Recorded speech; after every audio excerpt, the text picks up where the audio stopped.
To quote Robert Kennedy, like it or not, we live in interesting times. So, are you paying attention? Because the Pentagon has confirmed that exotic technology, objects that defy known physics and belong to no earthly government, have interacted with our Navy pilots on multiple occasions. And those same pilots say these interactions are occurring on a daily basis. In response, Congress has passed bipartisan legislation to fund UFO research and protect whistleblowers of secret access programs that may possess actual physical debris of crashed or recovered UFOs.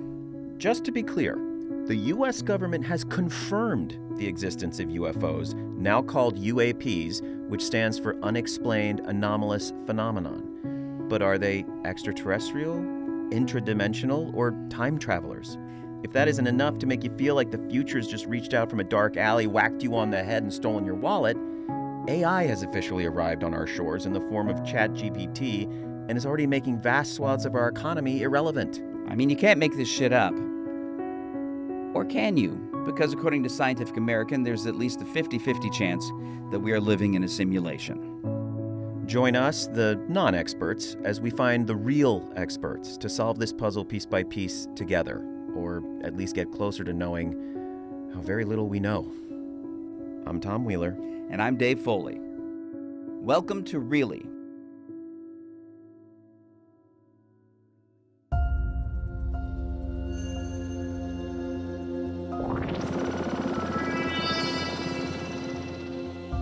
Dave Foley, I have one question for you. Really? Then this is going to be a very short podcast. This is all it's going to be. All right.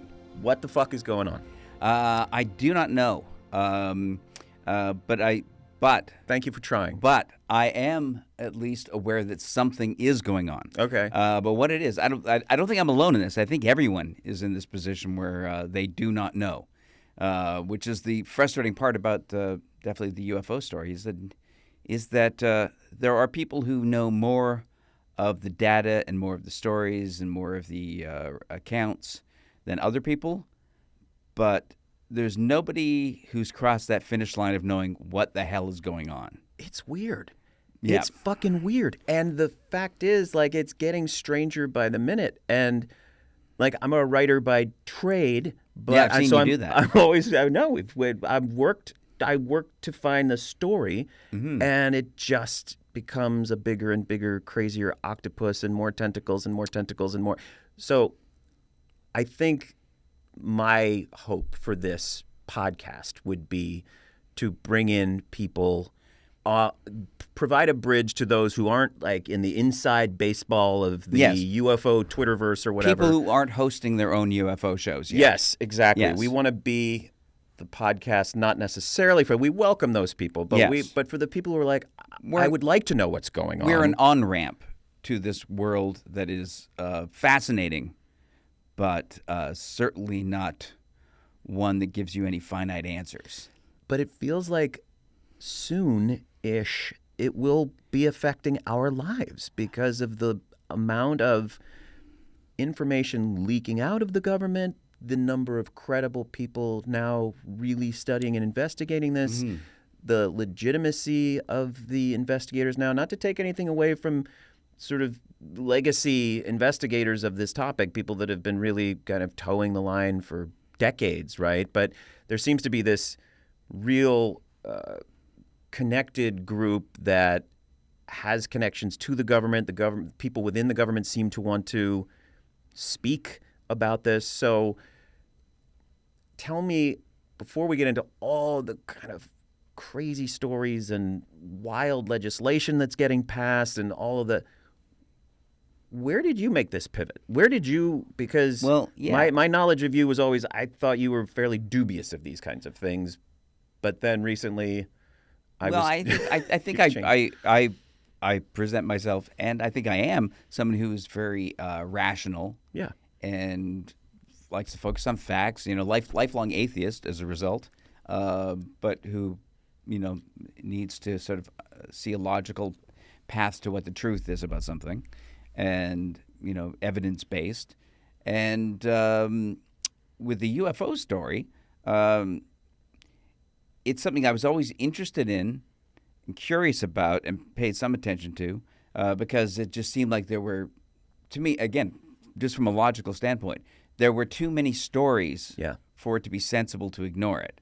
I think even if we're just talking about anecdotal evidence, if there's so much of it and it persists throughout human history, so, stories of things like UFO sightings go back as far as recorded human history goes back. Romans. Yes. The Romans have records of soldiers, written records in the Vatican throughout history. Yes, absolutely. Biblical stories that sound just like UFO sightings. And definitely like Renaissance paintings that have UFOs in them. So I was, curious about it. Same thing with other paranormal things like ghosts and hauntings. I think you can't, because, hauntings are woven through the fabric of almost every culture. Yeah. And in the art of every culture. I mean, it's in Shakespeare. Shakespeare has, how many ghosts does he have in his narratives? 5 a play, I believe was the rule. Yeah.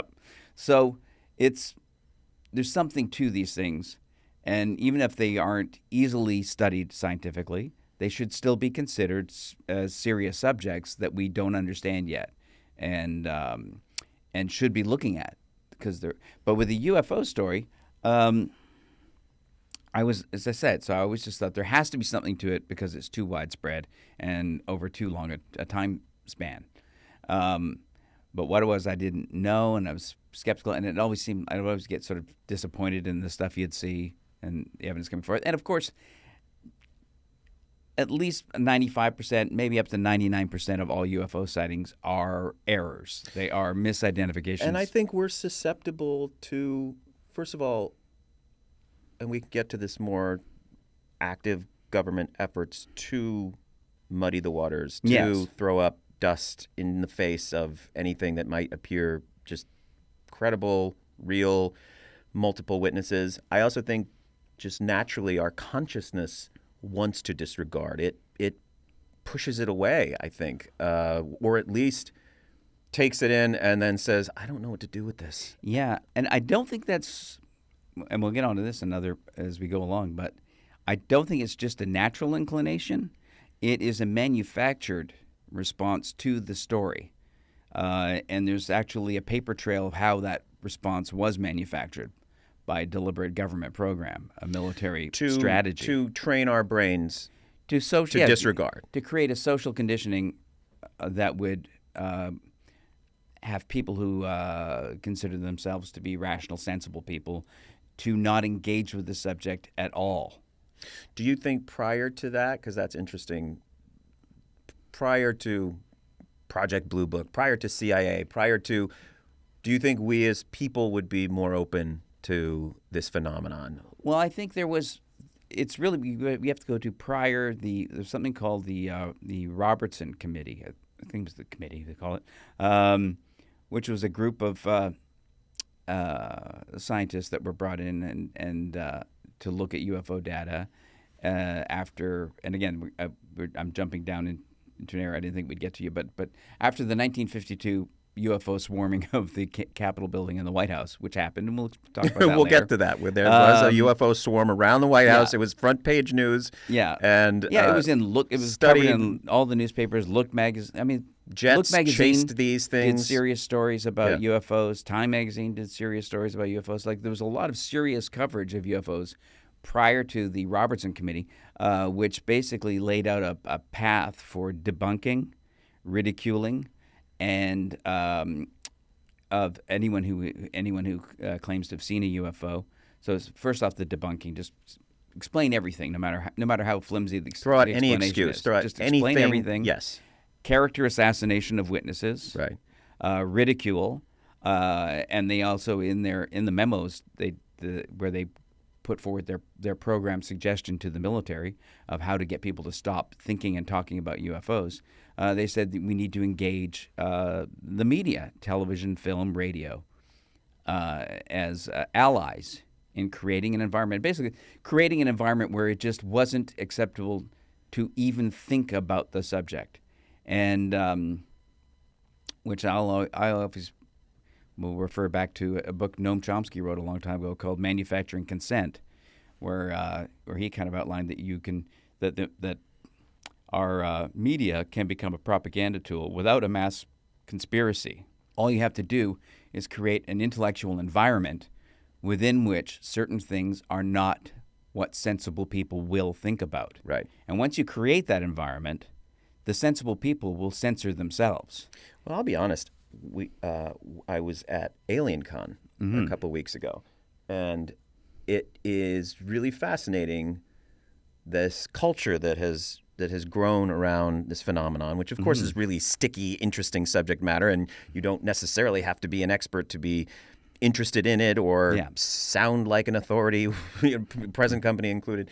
But you do have very credible people on the same stages as people that are talking about incredible things in semi-ridiculous ways that I think is still a part of the problem. I think there needs to be, and I believe there was a government effort to change the term UFO to UAP to really try to distance the new conversation from the previous history because of all the baggage, because you bring this up to some newbies, they are going to put it in that bag. They're going to put it in the, I will engage. Yeah, super interesting, but, whereas the developments of the last few years, arguably 2017 was a big year, and we could talk about that.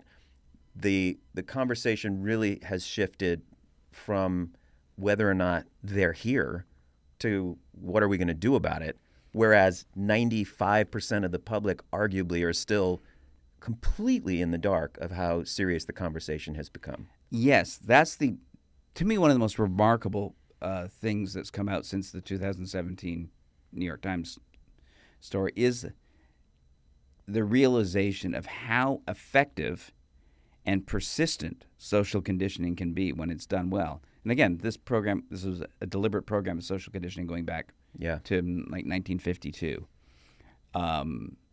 And that even now, it still is very, very effective at shutting people down from discussing it and thinking about it. And again, and especially people like ourselves on the left of the political spectrum are less likely to be aware of what's going on. Interesting. Which is because we see ourselves, we're the scientific, rational ones. Sure. So we're the most conditioned to not look at things that we've been told are not scientific and rational. And there were brave scientists going back to the 50s and 60s who were looking at this, and basically lives were destroyed. Lives have been ruined. And I have heard in the conversation that part of some agencies' reluctance to engage the topic or share with the public would be the litigation and the blame that they may would be have criminal associated liabilities. That would be associated with destroying lives over the course of decades. And it's probably worth noting that 2017 New York Times article was written by Leslie Kean, who you know and we hope to have on the podcast, who's an investigative journalist and broke the story that really set the new course almost, which identified that the government had been funding UFO research for years, and it also legitimized footage that had come out of the Navy that Top Gun pilots had seen, witnessed these UAPs, and that the Pentagon confirmed were legitimate objects in space, and that they were not ours. They didn't belong to the Chinese or the Russians. Yes. This was exotic technology. They're in the basket called Other. Yes. Which is the military's way of downplaying, we don't know what the fuck this is. Yes, exactly. They just called it Other. Right. And, because you go through the history of it, I said there was a period of time when this was openly discussed. Then it was shut down by deliberate design. But in the background, it's the paper trail of programs that the government has had all the way through exists.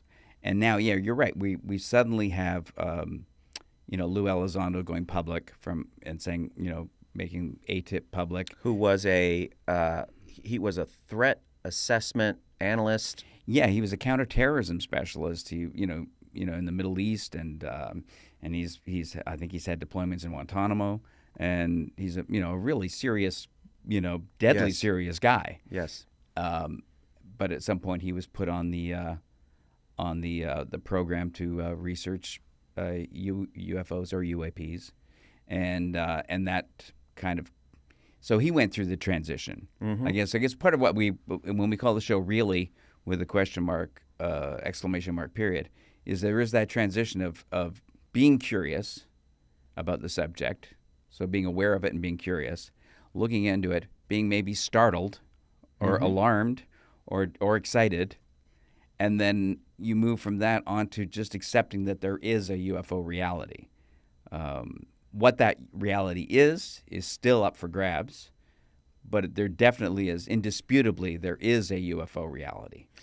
That is the Rubicon I think we need to encourage people to cross, even though it's uncomfortable. Yes. I find it uncomfortable. Well, I think I crossed the Rubicon. I as I said, I was always interested in the subject, and I started getting more serious about it from, when the Phoenix Lights happened in 1997. Catch us up on what that was. And the Phoenix Lights was an incident where there was basically what was described as a giant boomerang-shaped craft, possibly a mile wide, that had 5 lights on it. I think most people reported that traveled over a 200-mile space, was tracked over 200 miles, traveling through Arizona, including over the city of Phoenix. So it became known as the Phoenix Lights, and it was witnessed by thousands of people potentially. Yes. And here's an interesting story. One of the witnesses of the Phoenix Lights turns out later was Kurt Russell, the movie star. There you go. Who I have worked with. Okay. But he is an amateur pilot who was flying into Phoenix that night and reported the lights. And I've heard him interviewed, and he said he then just forgot about it. And he had his son. He was flying with his son into Phoenix. And he said it was kind of weird. He just kind of put it out of his mind, didn't think of it till years later. He saw someone talking about it on television, like you do. And they said it was reported by an amateur pilot, and he went, "That was me." So the Phoenix Lights happened. He's like, amateur, and was witnessed by a great number of people. And there's probably people listening right now who go, "Yeah, but that was explained. It was flares," and there were definitely flares dropped that night by the military. Probably so that they could say they dropped flares that night, right? As a way of, because that's how it works. That's how you create the distraction. But what those thousands of people saw wasn't flares, because flares don't travel slowly across the sky over hundreds of miles horizontally. Because flares, if you've seen them, they tend to travel in one direction, which is down. Yes, and burn out rather quickly. Yeah. Yes. Yeah. If you fire them up, they will have an arc, but they don't travel through the sky very slowly and silently in formation. People want it's so easy to debunk. It's so hard to prove, but so easy to debunk. You just have to throw out one. It doesn't matter if there were 1,000 witnesses who saw it from a million different angles, including the fucking governor. Yes, I was going to say, if you want to believe that flares were the explanation for the Phoenix Lights, then the person you have to convince is the governor of Arizona at the time, Fife Symington. I think we have a clip which we can run of Fife. My office did make inquiries as to the origin of the craft, but to this day they remain unanswered. I still don't know what it was. As a pilot and a former Air Force officer, I can definitively say that this craft did not resemble any man-made object that I'd ever seen. Well, I now know that I'm not alone in witnessing something extraordinary. That's the bottom line. So there, the governor, who at the time debunked his own sighting. Yeah, he saw it. He saw it. Then debunked it. Yes, he saw it, then did a press conference where he brought out a staffer dressed as an alien in a rubber alien costume and, in handcuffs, and said, "We found the culprit behind the lights." So, yes, he debunked it. We went on, in that actually, where that clip is from a documentary called I Know What I Saw by James Fox, which is a great documentary. And part of what we'll do here a lot of is tell you better places to get your information than us. Yeah, I think Leslie Kean, who also wrote UFOs, Generals, Pilots, and Government Officials Go on the Record, which is a great book and is very thoroughly researched and all about the data, not about conjecture, not about whether or not what are these things, just who's seen them, the credible people that have seen them, military people, people that have been entrusted with our most dangerous and valuable technology, people that have been mentally screened, psychologically screened. These are people that are reporting these eyewitness, And that clip comes from a panel, a press conference that was done in the D.C. Press Club a number of years ago that Leslie which she Kean had was put, part right. of organizing, along with James Fox, and where most of the people that are in her book spoke at that hearing. And in fact, it was after that panel that they put together that Leslie decided that she needed to write this book because she thought, well, we've got all these people here and they're all telling their stories. Clearly, people will start to pay attention now that we've shown all of these professionals with incredible credentials telling you UFOs are real. The mainstream media will pick up on this story. Scientists will get an interest in this, and nothing happened. And they got no response from the government, which they were also hoping that they would trigger congressional hearings by doing this panel. So none of that happened, which is why Leslie wrote the book. She thought, well, obviously, we need these people to be able to tell their stories at greater length, so that people will take it seriously. And the book was a bestseller, and it's a great book. People are incredibly interested in the topic. They're incredibly, they will engage. The problem seems to be that, first of all, it takes so little effort for the government to try to sweep these things away. Yes. And there's no fully organized, let me put it this way. The government isn't a monolithic acting creature. It is a billion different agencies and billion different self-interests and with different budgets and different motivations. And it seems like various areas of the government are cracking a bit and want to get information out. There is this perception growing with stuff like these whistleblower legislation that was just passed in 2022, the defense budget, I believe. Yeah, which is an interest just in itself that it is the only unanimously bipartisan legislation, I think, written since before the Obama era. Crazy. And it is about, it's part of a larger bill, but it's specifically demanding reporting from the Pentagon, which they've set up an actual reporting agency called AARO, which I forget what that actually stands for, but they are now legally mandated to report to Congress about UFOs, but it also puts in funding for it.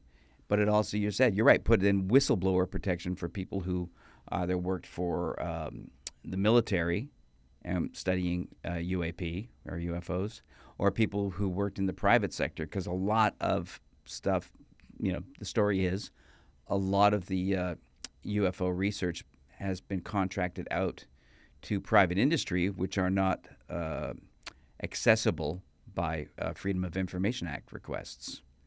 Yeah, and that feels like it would be the likeliest hiding place for some of these legacy programs that they talk about, these secret access programs that may or may not have debris of crashed UFOs. So actually it was Harry Reid who actually went on the record before he died as saying that he felt that a lot of the information about, and again, we're leaping into the harder to swallow bizarre areas, but programs dealing with recovered material and craft was in the private sector with military contractors. Again, because it moves it out of being accessible to the public. Well, we're going to talk about. I think the important thing about debris, there is an entire mythology built around recovered craft. Does it exist? What programs would be authorized to possess it? Why is the Air Force so oblique about this issue? What private, whether it's Boeing or Lockheed Martin or one of these, there is a very good argument that they are disincentivized to come forward with anything. If they were in possession of technology that was 10,000 years ahead of ours, who knows? Why? Why share that with other industry, the world, the public? There's no gain for them when they can benefit economically, is an argument of why perhaps we haven't heard about it and why they may be keeping it secret. Well, benefit financially, yes, is one thing, but it's also just from a national security standpoint. You'd be fearful of letting information if the U.S. has craft in its possession that they're studying.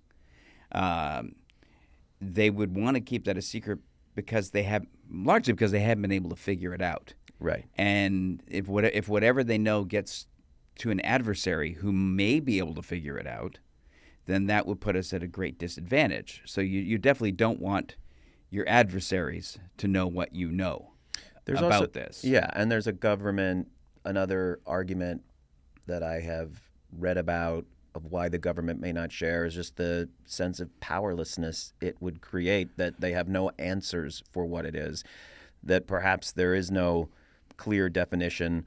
That's one case to make. It makes the U.S. look powerless, whereas France, for example, has very official studies and programs and initiatives underway to study this, because to them it's a given reality that the UFOs, UAPs are here, are visiting. Well, the French Cometa report was another step in what made me start taking it more seriously. It was after the Phoenix Lights happened that got my attention. Tell us what that report was. Well, it was shortly after that. I think it was early 2000s. The French government, it was a coalition of law enforcement, the scientific community, military, psychologists, all worked together studying the UFO phenomena in France, interviewing eyewitnesses, looking at evidence.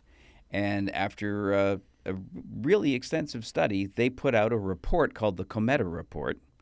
And in the Cometa Report, their final summary was UFOs are real, and that the extraterrestrial hypothesis is the most likely explanation based on all of the data. So this was the French government saying this. Yeah. Now, obviously, the French government isn't as powerful as the American government, so maybe less concerned about losing its image of being powerful. Mm-hmm, mm-hmm. So maybe because America is so huge that maybe it's There's the other anecdote, or let's call it the kind of metaphor that Lou Elizondo has used, which I found disturbing and compelling, because he is a person involved with threat assessment, and his whole deal was these things. And we should maybe back up just a second, because we're trying to drag people into this, so they become the irritating guy at the party, right? Talking about this, that Lou Elizondo, because I don't think we mentioned him yet, was the man who went public. Went to the New York Times along with Chris Mellon, who was a former Assistant Secretary of Defense in the Obama era, and they went to the New York Times to Leslie Kean with footage of. Yes, they had footage at that time. They had the Tic Tac footage, the famous Tic Tac footage that we'll talk about later, and the I believe it was the gimbal. Footage was the other one that they had at the time. There were two. Later, the Go Fast was released.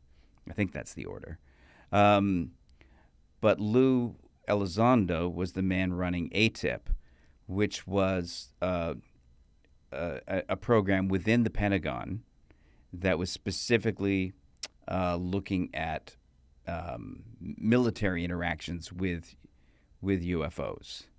And that was their purview, was just really looking at military interactions only. And what are we seeing, and how do we get a system to identify them? What are the characteristics that they share? Mm-hmm. And what he had shared as his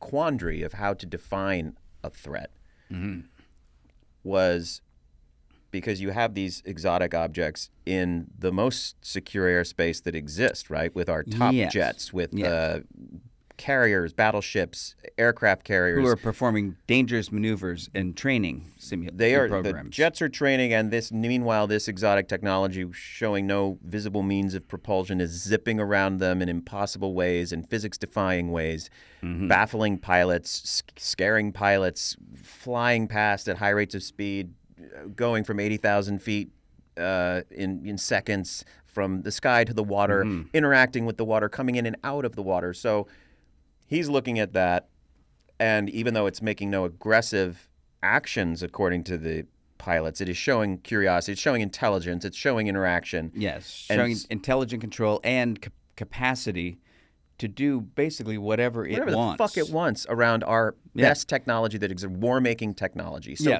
he said, okay, you're in your house and you're putting your kids to bed, and you're in a nice neighborhood. You got your house. You might lock your door. If you're, maybe if you're really protective, secure-minded, you might shut your windows, lock your windows. You may even set the alarm. You go to sleep, and you wake up the next morning, and you come downstairs, and there are muddy footprints all over your carpet. Is that a threat? You woke up and you're okay, but clearly something was in your house, bypassed all your security measures, could get through everything. And that chilled me because it does suggest what are we dealing with? Because I think we're now we can continue to sort of look at individual little, like, the scenes, the tic-tac, what does that look like, blah, blah, blah. They are here. They are here. The government has said they are here. They have confirmed this exotic technology is here. What do they want? What are we going to do about it? Yes, it's no longer. It's not in the realm of conjecture. It's not conjecture anymore. No. And again, that analogy with the footsteps in your house. You go, yeah. Is it a threat? Maybe it's not. You don't feel nothing bad happened, but the potential for something bad to happen is there. And if those footsteps show up in your kitchen over a 70-year period, which is what we're looking at, those footsteps have been showing up in the kitchen for over 70 years now, going back to the Roswell incident. At our most secure military installations, nuclear engineers, military nuclear people have had wild experiences, interactions with UAP that apparently, according to these very credible reports, turn our machines on and off, turn our missiles on and off. And fly circles around our best military equipment. And again, people will forget that a lot of people have forgotten. They think of Roswell as just this crazy town in New Mexico. Sure, it's just the basis for CW shows or something. And what they forget is that the base, the Air Force base, there was no Air Force then, but the military base outside Roswell was the most advanced weapons repository in the world at the time. It was the flying wing that had the nuclear bombs. It's where the Enola Gay flew from to drop the atomic bomb on Japan, and was the only place in the world that had atomic bombs, and so the security there was pretty intense.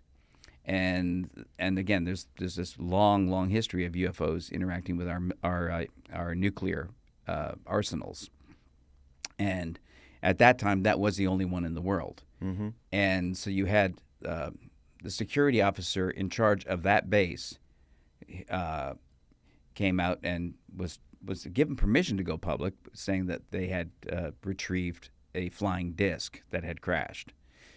And then the next day he was dragged in and forced to pose with a weather balloon, and claimed that he, the security officer of one of the most important military bases, well, maybe the most important military base in the world at the time, the officer in charge of security for that base couldn't tell the difference between a crashed flying disc and a common weather balloon that they encountered all the time. And where those discs may have ended up would lead potentially to the Bob Lazar story, which we can get into down the line. There are a lot of fascinating debris recovery stories and witnesses. I'm curious, we will revisit some of these stories. I'm curious, what do you think they are? The UFOs, you mean? What do I think they are? I honestly do not know. You have to have I don't even have a theory. I have a preference. Do you think? I have a preference. Okay, what's your preference? But it's not a theory, because my preference is that they are extraterrestrial. For some reason, to me, it would be very disappointing because the theories are extraterrestrial, extra-dimensional is okay too. But the I'm one I'm not so happy about extra-dimensional, but go ahead. But the one I really don't like is extratemporal, which is time travelers, that it's us from the future traveling back in time.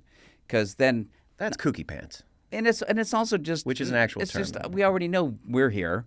I want to know there's somebody somewhere else. So if it's us from the future, that's a little disappointing because it isn't pointing to... And we look weird. Yes. If that's the case, like something has gone awry. Yeah. Which is clear. I mean, look at me. I'm already You 30. look great. I'm 30% of the way to being a gray at this point. Yeah, and I'm losing hair. I mean, my arms are spindly. This is maybe we're headed there faster I than have we no thought. melanin in my skin. Look, you look fantastic. Thank you. I want to say that. But so the extratemporal hypothesis is, like, I guess, the one that would be the most disappointing to me. I'd also be a little disappointed by there's also the ultra terrestrial. The fuck is ultra terrestrial? That's the notion that the whatever is behind this phenomena has always been here, and they are an earthbound life Wouldn't that form, theoretically just like be us. extra dimensional? No, this would be the ultra terrestrial. Would be it is just a superior life form that has coexisted with us throughout time, that we've just been unaware of. They just haven't interacted with us. Well, would that be a fishbowl effect thing where they are able to occupy dimensional space we can, or that literally they're hiding in caves somewhere? I think this is literally they're just hiding. Yeah. Oh, that's okay. So that's sort of like almost a journey to the center of the earth kind of idea. Yes. That's interesting. Yeah, or that they're able to just cloak their civilization and keep it secret from us. It's interdimensional is super creepy. And interdimensional, extraterrestrial is, of course, like what we've kind of been led to believe, come from outer space. Yeah. They're checking us out. They might just be like, those people are crazy. We don't want to get too close. Don't alarm them. They behave in strange, unpredictable ways. Yeah. Whereas interdimensional seems more insidious, invasive, observational in a I don't know, too intimate a way for my taste. Or interdimensional might just be that their concern with us is that we are sharing a pan-dimensional space with them, and they're aware of it, and they can travel back and forth, but we're not aware of it because we can't. Yeah. But perhaps we can do damage to that space. We can do damage to their plane of existence through our own recklessness. And the insanity of it all is that these are questions that need to be asked at this point because, again, there's the UFO Twitterverse, which is really seems to be very like wrapped up in like who's mad at who and who blah blah blah, and also conspiracy, like can't trust anything from the government, so let's just continue to sort of like argue amongst ourselves, whatever. And it's like I would hope this conversation doesn't become that, because I do think people need to be brought into the big picture. The big picture being, how do we feel about sharing our world and space? What does that mean for religion? What constitutes benevolent interaction, and what is more concerning, because people have been damaged by contact with UFOs apparently. Well, I would say, I mean, I've thoroughly crossed the Rubicon into believing that we are coexisting with an intelligence that is far, far, far in advance of our own. Mm-hmm. That is just going on within our airspace, on our planet, under our oceans. These things are happening, and I'm fully on board for that. I think I believe I am too. I mean, I think it makes me think about paranormal interactions I've had in my life. So, a little story time. Okay. Wait, let me get the children. We'll call this Tom's weird childhood story time, and I'll try to keep it to the supernatural. All right. But my awakening to alien interdimensional activity, not just my curiosity from reading books. I had some very weird experiences as a child that took place in this beautiful bucolic farmland neighborhood called Chester Springs, Pennsylvania. We moved there when I was about 6, my mother, my older brother, and at the time we were going to be moving into a place we called the schoolhouse, which was a Revolutionary era schoolhouse that had one or two rooms connected to it. I probably haven't walked you through these stories in a while, but if I remember hearing some of these stories when we were first friends. Yes. Many years ago. So we, before we moved in, the landlady, who apparently was crazy, she had a son. I don't know how crazy he was, but he told my mother that you are aware that the house you're moving into is haunted, correct? This was not what you would tell my mother at the time. She's raising two young boys. She's just recently divorced. It was just not. She's like, oh, really? Oh, great. That was.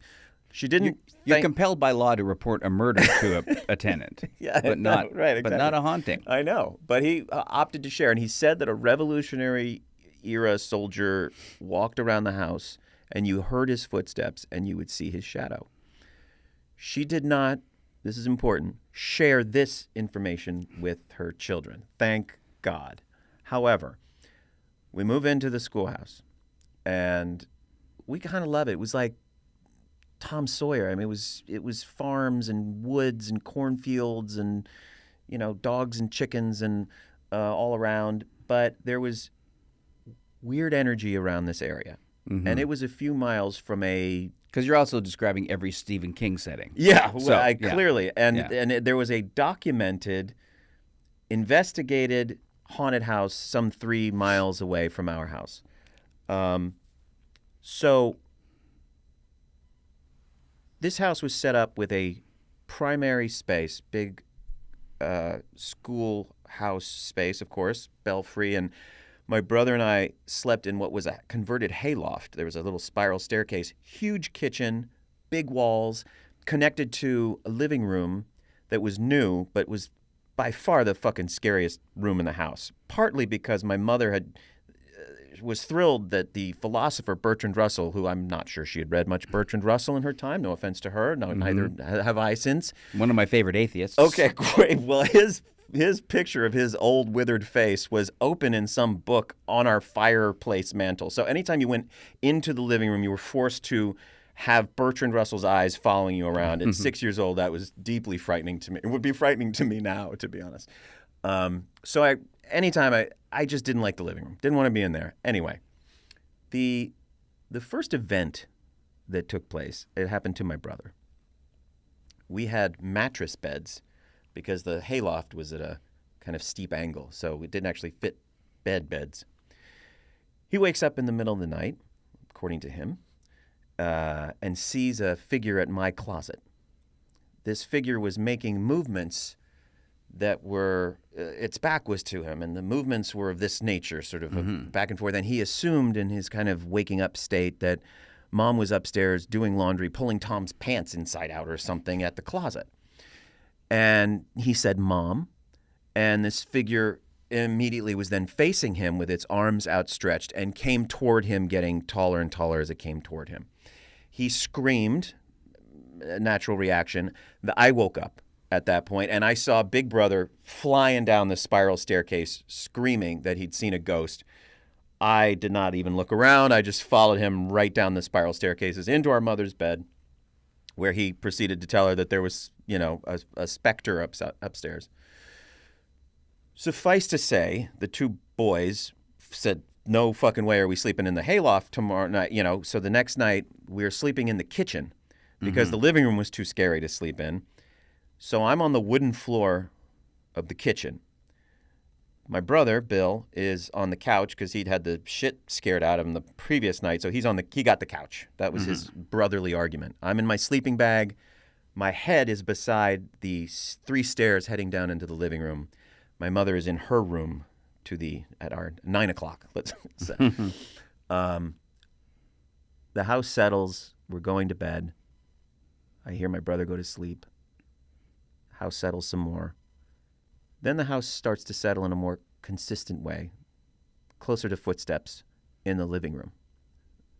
So now I'm listening, paying very close attention, and I hear a step on the first stair, and I hear a second step as though someone is coming up from the stairs of the living room, and I look up to this huge white wall, because it is a schoolhouse, and I see the profile, sort of side profile of someone's face sort of moving across this huge wall as the floorboard, there's wind at my head, and the floorboard is though like a 200-pound person steps on the floorboard by my head, right next to my head. I look up, there's no one there.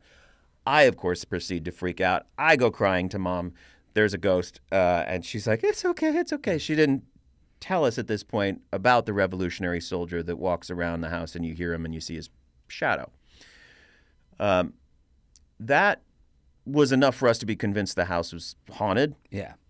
But the craziest story of that house was that every once in a while, for no particular reason, the carpet in the living room would start to ripple. And it would sometimes, the ripple would be about 6 inches to sometimes it would go even like 2 feet, and it would split around furniture and go all the way across the rug itself, sort of slowly would ripple.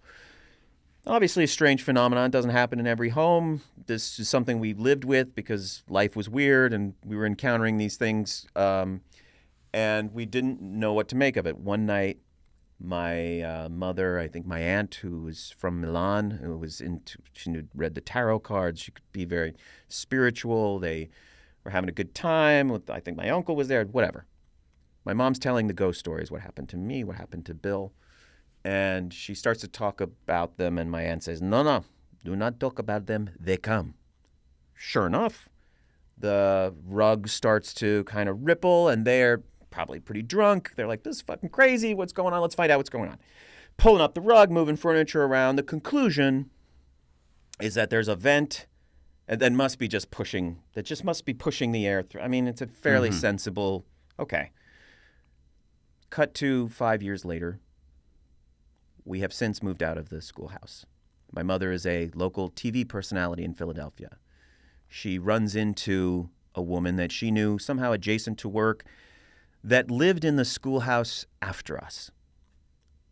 They talk about the area. They love the area. It was beautiful, whatever. They start to talk about my mom talks about the ghost stories, and she talks about the rug in the living room. And the lady gets rather pale. She says that she lived in the schoolhouse for a year, and the night before she moved out, she slept. I laugh. She slept in the schoolhouse alone with no furniture in it, in the living room. Terribly scary idea. Anyway, she reported to my mother that in the middle of the night, she woke up because something was bumping her, and she lifted her pillow, and the floorboards were rippling. She at the time said she was trying to understand how this could what did a large animal get stuck in the floor that the floorboards themselves were in a sort of circular motion moving across the room. As a storyteller, I love the ending to that because it was just such a great button.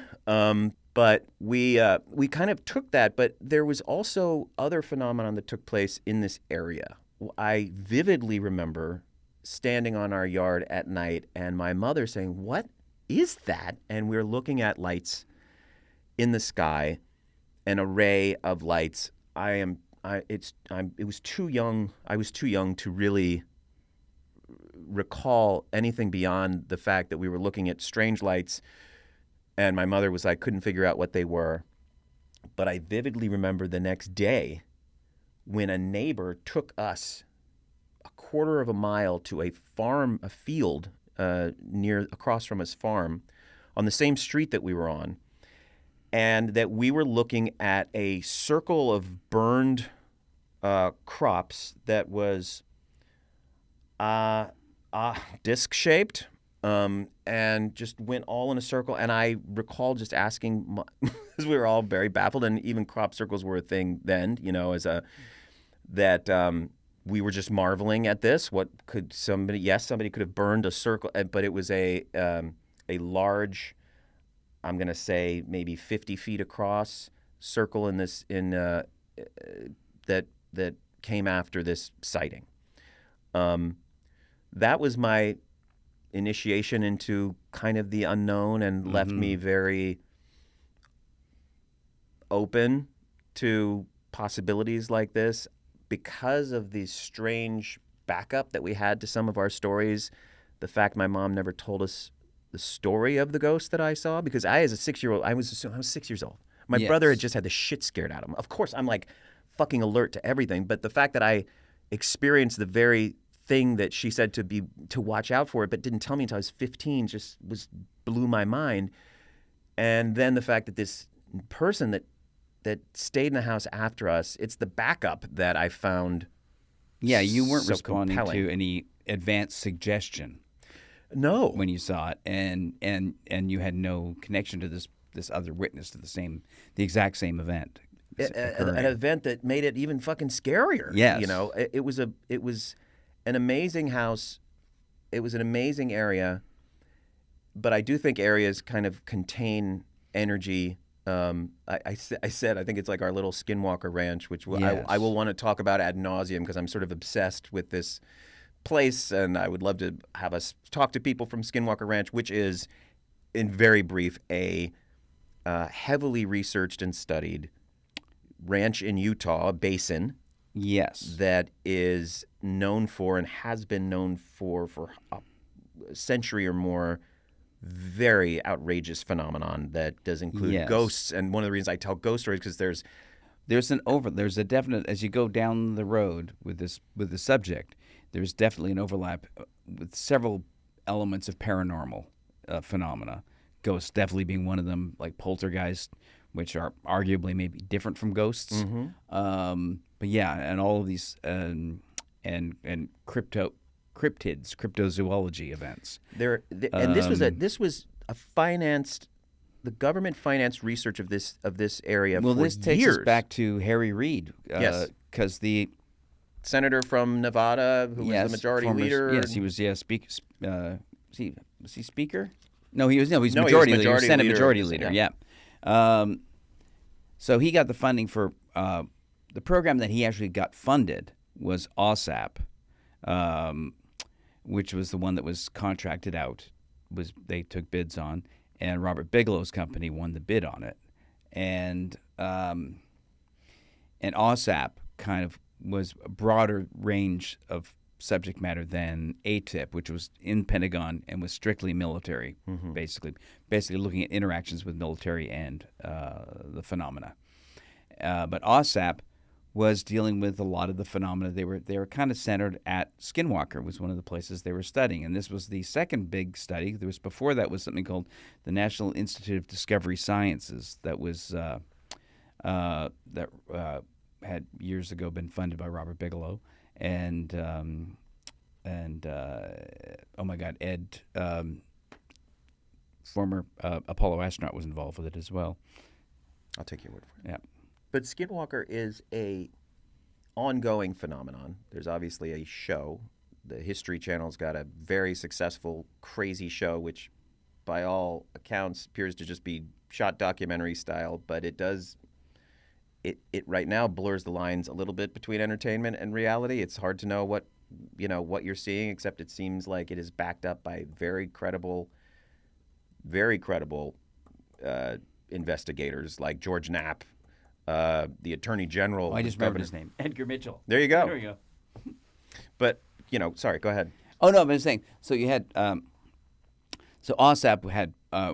Came after the NIDS program, was the National Institute for Discovery Science. Edgar Mitchell, who was involved with, who was an Apollo astronaut, walked on the moon, was involved with it, and people like Hal Puthoff and Colm Kelleher, who later worked on on OSAP as well, also studying Skinwalker Ranch. But they were, but it was a broader study. It was dealing with blue orbs that were interacting with people. It was dealing with, it's a great book written by Colm Kelleher, James Lukatsky, who was the head of OSAP, and George Knapp wrote a book called Skinwalkers at the Pentagon, which outlines the broad range of things that were being studied by OSAP, which we're dealing with branching out into the paranormal as well. That's why I bring it up, because so the ghost story. So your experience, and also people who have had experiences like that tend to be more open-minded to the unexplained and to engaging with the unexplained. It made me think about this sort of extra dimensional theory about these because of and you see this if you watch Skinwalker Ranch. There is this sense of something seems to be just slipping in and out of reality. Something seems to be poking its head out, going back in. We have no way to sort of trace or understand what these kind of portals might be or what this phenomenon is, but it lends validity and gravity to ghost experiences and this idea of something that you can't quite reach but is trying to reach out, remnants of, it does start to fold in. I think Jacques Vallée, the kind of famous, legendary, French UFO investigator who was in Close Encounters and was played by Truffaut. Truffaut. He gave a speech where he was sort of putting a lot of this phenomenon under the UFO umbrella as well. That there might be, which would be just astonishing if someday scientifically, just like people didn't know, Newtonian physics existed and made all sorts of excuses. There might be just some way to explain this phenomenon of contact with those who have passed or things that might be observing us now or from the future. Yeah, well, definitely. And Jacques Vallée, I guess his passport to Magonia was where he kind of linked the modern phenomena of UFOs to older phenomena of fairies and little people, leprechaun, all these weird images that go through history of strange creatures that humans interact with. And he was saying that the phenomena may have presented itself to humanity in different forms throughout the history of humanity. Because part of me recoils, right, when we start going there. When we start to go down that it's too road, crazy and too weird. Yeah, I'm like, leprechaun, and these are obviously kind of, we have associative images of that and ideas of that and storybooks or whatever, and it feels so impossible and kind of silly even. But you open the door's open. People were trying to make sense of this phenomenon. If in fact it did exist, and by all accounts it did exist, has been ongoing. Artists, indigenous people have been trying to convey this. Even at Skinwalker Ranch, they have significant kind of petroglyphs and paintings on that seem to suggest something special was happening at this place. Yeah, and definitely, I think the phenomena is incorporated into the local indigenous culture, into their stories and histories. So my dream is to send you to Skinwalker Ranch. Yes. There's some radiation apparently involved that I don't know, maybe I won't react well to. There is a risk to it. There's a risk involved. My wife has forbidden me from going, which I don't know, seems extreme, but the more I watch of the show, the more I might be willing to go along. I could zoom in because Zoom is, we can Zoom now. Yes. So I can be there with you. Well, that's very supportive of you. In spirit, so to speak. But I think it would be fun to take some field trips and go to some of these places and definitely talk to some of these folks and put you in as much danger as possible. All right. No, I don't want you to get hurt. There's a lot of comedians.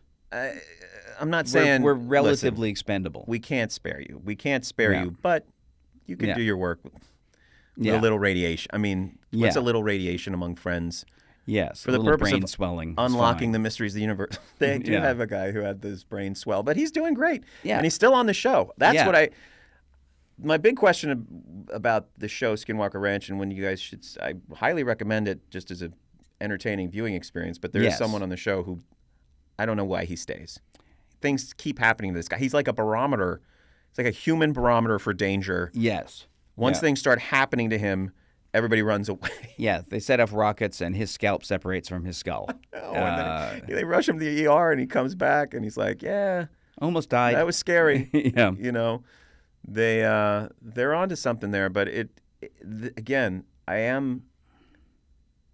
have a parallel curiosity of how do we divorce this conversation almost from the world of entertainment media? Yes. Because that line they're walking is, I think, hurts the hurts the serious conversation that has to be had. I know. Well, it's definitely there's a production style in the History Channel that can feel a little contrived. Yeah. But the actual data that they're producing there is pretty compelling. And it's backed up by very serious folks, I mean, again, George Knapp, the Gary Nolan, who we spoke to, is the microbiologist at Stanford, who has been really at the forefront currently with we spoke with sort of in our pre-podcast days, because we don't need a podcast to harass people into conversations. We just call up people and bother them anyway. So now we can organize it. But he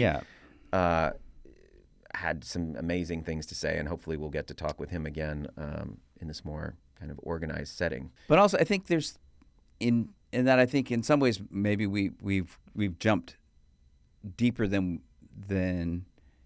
maybe we should have in this first podcast, because we are getting into the weirder and harder to grasp elements of it. But I think a great entry point for the subject is a more nuts and bolts story, which is the 2004 Tic Tac event with the Nimitz, which was an aircraft carrier, which was supported by the Princeton, which was where all the radar surveillance was done, but all of the amazing people that witnessed this event, and I'm still, again, that's the thing we forget, because in a world where almost everyone is hosting a UFO podcast, it seems there is still a remarkable general culture ignorance of what's going on. Yes, and where I keep thinking everyone has seen the Tic Tac video. And not everyone has. And I'm always startled that people haven't seen the Tic Tac video, haven't heard of David Fravor or Alex Dietrich. So the people I would love to talk to are the people that were involved with that. Obviously, David Fravor, Alex Dietrich, Kevin Day, who's the radar operator, so many other people. Do we have a clip of the Tic Tac thing? Well, I was going to say, one thing we can show you, because here's the thing that is amazing, that story was broken by the New York Times on a front page story, and you would think that would blow up the whole world. Right. Astonishing little response in the general public to it, and almost no response in the mainstream media to it. And I think part of that was the fact that the story leaned into that there had been funding for a government program without going like, oh, and by the way, the Pentagon confirms these are objects in space that we're seeing that they don't know what they are. Yep. And that they're not ours or any other government. Yeah, they released at technology. That time two videos that have become famous. I think the Tic Tac and the gimbal video. And they had Lou Elizondo go public after leaving his military service, saying yes, these are not American black projects. Mm-hmm. These are not any foreign near-peer adversaries, to use their terminology. And just to say, if we had that kind of technology, there would be no government competition whatsoever, because one government would be completely able to overwhelm any other government's military. So this idea that, it's a secret black program where we have anti-gravity, we can move wherever we want, in and out of the oceans, up in space, we can go 6 miles away, we can teleport, that doesn't exist in any black program. I don't care what if government it did, you're on. Whoever had it would be, we would be living under their Game rule. over. Game over. Whoever had it. Yes. And if it was American technology, we know for a fact that the U.S. is the only country on Earth that has never developed a technology that it hasn't used in combat. That's a good point, yeah. It's the only country on Earth that has dropped a nuclear bomb. Mm-hmm. But we do have a little extended clip here that I think people should see, because, again, 60 Minutes did a follow-up on this story, and, again, zero ripple effect in the culture. Well, we have a great attention span as a public. Yeah. I mean, that's clearly that. I mean, I agree with you, because I do want to, and I want to add, and then we'll watch that. But I think well, here's what I would outline it. That did I already say this earlier? I can't remember now. But that my view is the modern UFO era starts with Roswell, and the current UFO era begins with the 2017 article in the New York Times that reveals the details of a 2004 event called the Tic Tac event. And I think maybe the easiest thing is just to run this clip for people to get a sense of how amazing it is. It was November 2004, and the USS Nimitz Carrier Strike Group was training about 100 miles southwest of San Diego. The advanced new radar on a nearby ship, the USS Princeton, had detected what operators called multiple anomalous aerial vehicles over the horizon, descending 80,000 feet in less than a second. Fravor and Dietrich, each with a weapons system officer in the back seat, were ordered to investigate and found an area of whitewater in an otherwise calm blue sea. It appeared to them that an object about the size of a 737 was just under the water. So as we're looking at this, her backseater says, "Hey, Skipper, do you?" And about that got out, I said, "Dude, do you see that thing down there?" And we saw this little white tic-tac looking object, and it's just kind of moving above the whitewater area. Do you ever drop your phone and it sort of bounces off the countertop and then bounces off something else, and then it's sort of like no predictable movement, no predictable trajectory, Yeah. I guess. It was just It was just like a ping pong ball. no Just acceleration. very, very random. Acceleration. As Dietrich circled above, Fravor went in for a closer look. So you're sort of spiraling down? Yep. The tic-tac still pointing north-south. It goes "Plop," and just turns abruptly and starts mirroring me. So as I'm coming down, it starts coming up. So it's mimicking your moves. Yeah, it was aware we were there. You want to see how close I can get. So I go like this, and it's climbing still. And when it gets right in front of me, it just disappears. Disappears. Disappears. Like gone. And you saw no visible propulsion, Right. no No. wings or anything to No. make it fly in our atmosphere? No, actually, when it turned and started coming up, it was kind of like, okay. Because we have nothing that goes that fast and just starts climbing at will. Seconds later, the Princeton reacquired the target 60 miles away. So in a matter like of... that. Yeah, it just appeared there. In seconds, Yeah. it was 60 miles away. Later, another flight crew encountered what they believed to be the same object and briefly locked onto it with a targeting camera before it zipped off again. They didn't get a visual on it, but they did get this FLIR video. footage, the forward-looking infrared. So you've got the infrared image Right. Yes. and your eyesight Yes. and the Princeton The radar. all saying there is something out there. Yes. I mean, Yeah. what do you need? I know. And then you'll have, of course, there's always the debunking community. And it was said earlier, the debunkers, all they need to do is come up with one plausible alternative for even one element of the story. And they'll put that up as a debunking. Right. And they'll ignore all of the other... Disregard eyewitnesses, disregard Yes. different means of and, seeing and things. lovely people will try to sound very clever by saying, well, you know, eyewitness testimony is the worst evidence there is. So Occam's razor, if you apply it the way it's intended, the simplest explanation for the Tic Tac sighting is the pilots saw exactly what they described. The radar operators recorded exactly what happened. That's Occam's razor in action. Yes. The simplest explanation is it happened and they saw it, which isn't an answer to what they saw, but it is an answer to what happened. Dave Foley applies Occam's razor to the UAP phenomenon. I think Properly. that's properly. I like it. I like it. I like this conversation. Me I too. think this is good fun. And there's a long way to go, and we're going to bring in as many interesting people as can't we wait. can corral. Lots of questions for Jeremy and Paul Hynek we'll have on the show, and this Yes. is a great, wonderful start. So, Yes, and hopefully down the road we'll have Leslie Kean, yes. And Lou bring back Elizondo Dr. and- Gary Nolan back. Gary Nolan would be great. As I said, Sean Cahill, who is also with the Tic Tac, involved with the Tic Tac. I love it. Fravor, Dietrich, these would be great. Ryan Graves would be a great.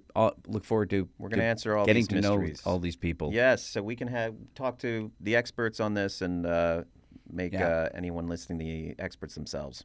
Yes, or at least Awesome. as annoying as us at parties.